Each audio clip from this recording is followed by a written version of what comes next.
Welcome back to the pit, everyone. I am here with Hastro and a very special new codcaster.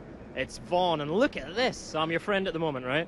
Am I your friend? I can't tell. Yeah. I'm your enemy. Yeah, you're foe now. This is an amazing piece of work. You know, what's the story behind this? It's classified beyond top secret. Is this an unlockable in Black Ops 2? It's a very special unlock, only available to the top players in the world. Nice. Hey, listen, so not only tonight are you getting the world premiere of Black Ops 2 multiplayer streamed live, you're also getting the world premiere of Vaughn as a codcaster. How about that? Yeah, it's a weekend of firsts for me, and we're just going to go straight with it with my friend Hastro here and have a go. Why not? And Hastro, you've had some pretty big voices next to you in that codcasting booth, right? How does it feel to have Vaughn next to you? I can't say enough about this guy. I mean, honestly, it's a joy to have him here casting with me, absolutely. And I'm his friend right now, apparently, so I'm his enemy now, so it's great to have him here. Changes quickly. Do you guys want to have a hug, or we'll just get on with the next game? Let's get on with the next game, right? Okay, so really good start tonight. Amazing to see the Europeans really put that one in the bags, yeah? Oh man, I was actually really surprised. I mean, they really took it to the North Americans right there, pretty bad. I mean, that was a rough one. So we'll see what happens here in the next round.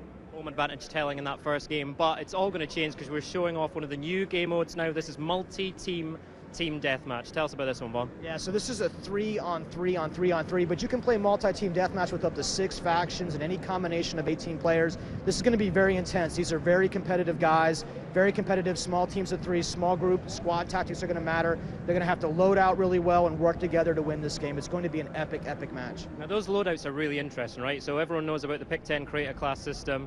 Tell us how that's influencing the multiplayer game and what people should look out for in this. So in this particular combination, I'm going to be specifically looking to see how these guys have combined wildcards and Pick 10 together to complement each other's play styles, because with this multi-team deathmatch game, this action's so intense and these guys are going to have to be cooperating, so I want to see how different their classes are and how similar they are, and that should be a really interesting thing to look for here.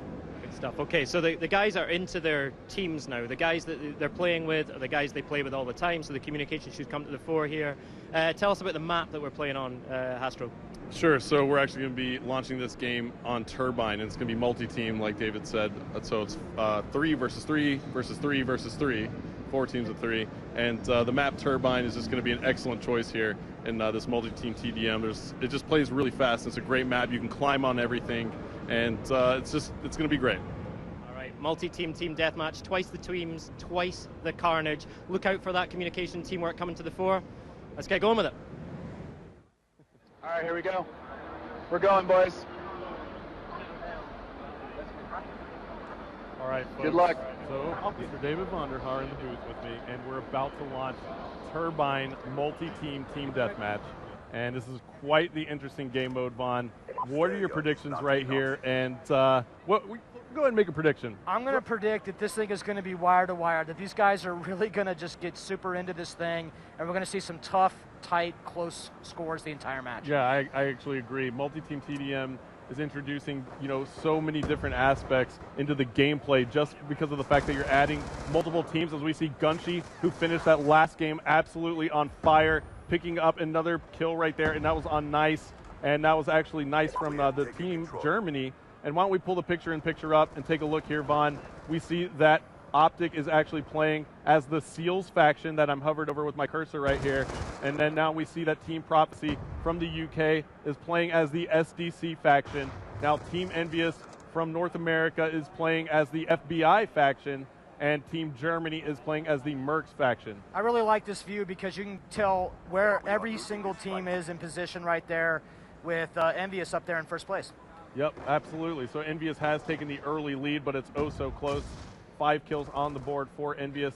We'll swap on board with Karma and see if he can add to that lead. He's using the M8A1 assault rifle with the target finder. Again, pulling off some nice shots there. He's actually got a select fire attachment as well, so he doubled up on his attachments, Vaughn. Why don't you tell me a little bit about that? I really like this particular attachment, a select fire switch. You can change between auto and burst modes, and one way that I really like to use it is at long range, I'll actually burst, and at short range, I'll go to auto. Yep, absolutely. It makes complete sense. I got a little bit of time with it as well, as we see Karma go down for the drop shot, almost got a double kill with it. But there he is, he's calling in the UAV. And we just saw he picked up the assist on that kill. Now assists add to the score streaks here in Black Ops 2 multiplayer. What was kind of the decision behind that? So there's certain score streaks that you really want to be able to reward players for using and activating, and those are particularly the ones like this one, because these are not actually generating kills for you. But if that thing's up, you're seeing that assist points for using any kind of support-based score streak. Got it. So the UAV will actually give you some points towards your next score streak. That's exactly As we see right. Karma picking up another kill right there and spots another one. Looks like he had a foot in the way right there as he went prone. And let's take a look at the overhead map and see where Karma is spawning back in. Looks like he's going to run into a player right here. No. And he did. It was nice from the team Germany. But Envious still has the lead at the moment. They have 18 kills on the board, starting to create some separation. 18 to 13. The SDC is in second, and that is Team Prophecy. And Twiz now for Envious is on a 3-kill streak. Why don't we take a look at his loadout? He's rocking the M8A1 as well.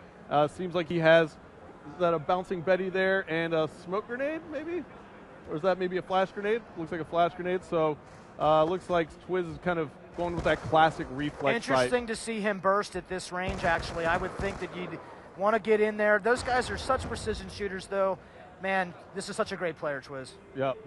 Twiz is definitely solid, and now Envious has taken the lead even no. more. Why don't we actually take a listen in to Team Envy, Vaughn, and see how well they're communicating?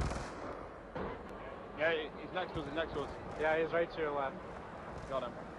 Another one down low, another one down low. Down low turret building. Let's work for a kill streak. Stun me. Nah. Good kill. I've got UAV, but I'm weak. Throw it up, throw it up. And you'll work for a counter.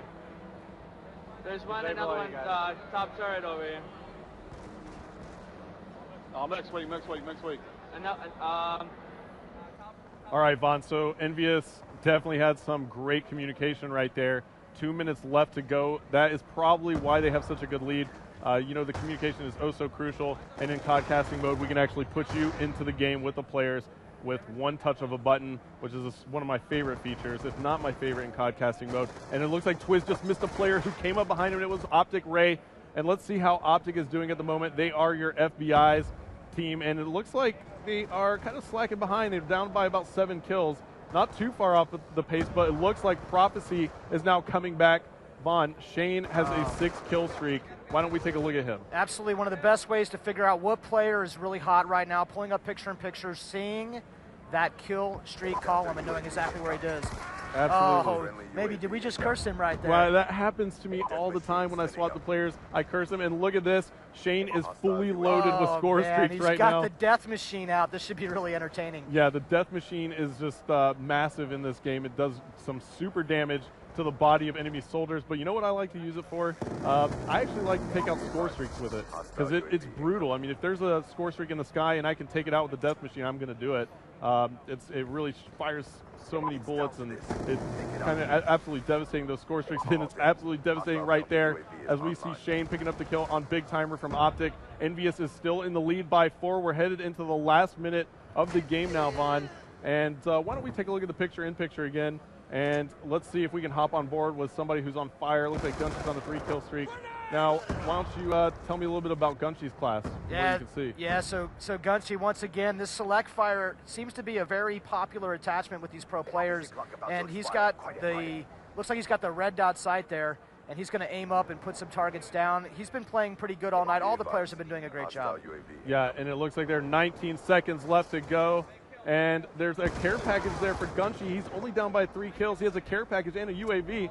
Choosing not to go ahead and call it in, his strategy might be to go ahead and try and just work around with his gunplay. 6 seconds left, only 2 kills separating our teams. Can they do it as we're on board with Gunshy? Can he catch back up? Oh, so close. Yeah, 42-41. He picks what a great one up game. right there.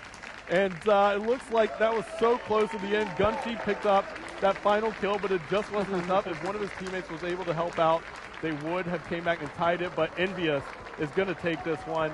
And let's take a look at the scoreboard here as we see Twiz going huge for Team Envious, 19 and 12. All right, guys. Karma with 13 kills on the board. He's negative, though, with 14 deaths. And Toby +1 at 10 and 9 for Team Envious as they take this one home, Bond. And that was a lot of fun. Those guys are such great players, and we're so honored that they came all the way out to Germany to join us and to debut this game mode with us. And it's just so much fun watching.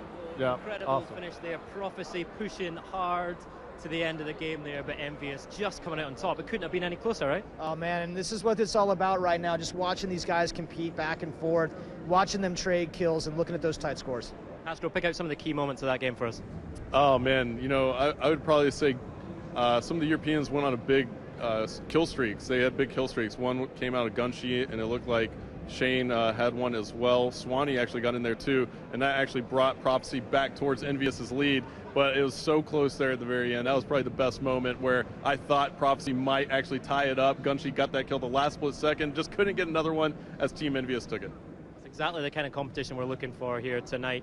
Tell us about some of the new weapons and attachments we saw, making the big scores in that game. Yeah, what I learned really fast right there is that these pro players love that select fire switch, so they can change between that auto and that burst. But we actually saw the target finder in play really early on in that game, and that attachment allows you to see enemies from a distance. They get targeted up for you. That's our 2025 technology in play in this game. Great to see that future technology in play. All right, we're going to go straight back in with another multi-team team deathmatch. We're switching maps, though. Tell us about this new map. Yeah, it looks like we're actually missing our screen for a second here, but when we pull it back up, I think we're about to head into Aftermath. I believe we're going to play some Aftermath. Yep, that's absolutely right. So Aftermath actually takes place in Los Angeles. It's kind of a busted down Los Angeles, and it's actually great. It's got a lot of close quarters combat, a lot of tight corridors. This is a really interesting map to watch. Fantastic. All right, let's get this kicked off again. We'll try and get your screen sorted out. Let's get going.